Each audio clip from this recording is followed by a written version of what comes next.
প্রেমে পড়লে মানুষ অনেক সময় নিজের স্বভাব আচরণ বদলে ফেলে। যে মানুষ একসময় খুব আত্মসম্মান নিয়ে চলতো সেই মানুষ প্রেমে পড়ে হয়ে যায় কিছুটা বেহায়া।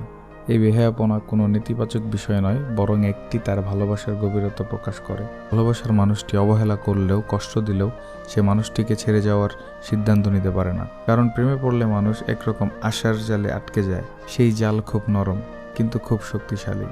তার মধ্যে একটা বিশ্বাস কাজ করে, সব ঠিক হয়ে যাবে। আজ যদি খারাপ হয়, কাল হয়তো সে আগের মতো ফিরে আসবে। এই আশা তাকে আটকে রাখে। আর শত অবহেলা, অপমান কিংবা তুচ্ছতাকে মেনে নিয়ে সম্পর্ক টিকিয়ে রাখতে চায়। মানুষটি যদি তীব্র ঘৃণাও দেখায়, তবুও প্রেমিক মানুষটি ভাবতে থাকে সে ঘৃণা করেছে, কিন্তু ভালোবাসা এখনো আছে। সে নিজেকে দোষ দিতে থাকে, আমি হয়তো বুঝতে পারিনি ওকে, আমি হয়তো সময় দিতে পারিনি। নিজের ভুল ধরে নিজেকে সংশোধন করতে চায়, কিন্তু সম্পর্ককে ভাঙতে চায় না। এভাবেই ধীরে ধীরে একটা মানুষ নিজের আত্মসম্মানকে একটু একটু করে গলিয়ে ফেলে ভালোবাসার করাই। তবুও সে ভালোবাসে নিঃশব্দে, নিঃস্বার্থভাবে। তার চোখে সে মানুষটাই পৃথিবীর সবচেয়ে আপন, তাই তাকে হারানোর ভয়ে তাকে দূরে সরে যেতে দেয় না। ও একদিন বুঝবে, সব আবার আগের মতো হবে।